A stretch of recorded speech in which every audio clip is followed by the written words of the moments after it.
Today I'd like to share with you a little story that could help you a lot in your battle with social anxiety. This is a story about somebody who had offended the king. And in that old city of many years ago, when somebody would offend the king, they would be punished. And the punishment would be like this: they would paint his face blue and they would drag him through the city streets. And that would be an indication that he had offended the king. And everybody would know, when you see somebody whose face is painted blue, you would know that what he had transgressed would be the honor of the king, and he would be humiliated through town. So when this man had offended the king, he knew that this was going to be his punishment. He was very embarrassed about it, and he really was hoping to get away with it, but lo and behold, that was not the case. And the day came when he had to appear in the palace, and they pointed him to a bathroom where they painted his face blue, and they dragged him through town. And of course, he was very insulted and very humiliated, and he saw people were laughing, and people were turning around, and people from the horse and wagons were pointing fingers.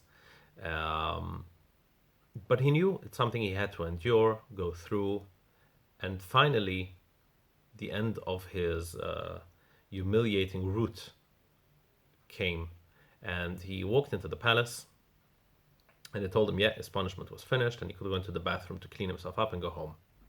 And when he walked into the bathroom in front of the mirror to clean himself up, he noticed that his face was never painted blue. And what's remarkable about this story is, but he did see people looking at him, and he did see people pointing fingers, and he did see people from the windows laughing. Was that an illusion?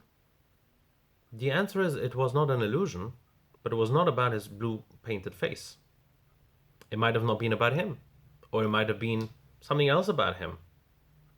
You see, once he was convinced that he had that blemish and he had that blue face, he was convinced that this was happening, and this served as some kind of self-confirming prophecy that this is what people were thinking, and this is why people were laughing, and on that basis people were looking at him.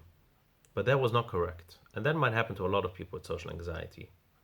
And that is that because you see yourself, you view yourself as somebody who is bad, as somebody who is perhaps corrupt or not good enough, you're convinced that this is also what other people are seeing.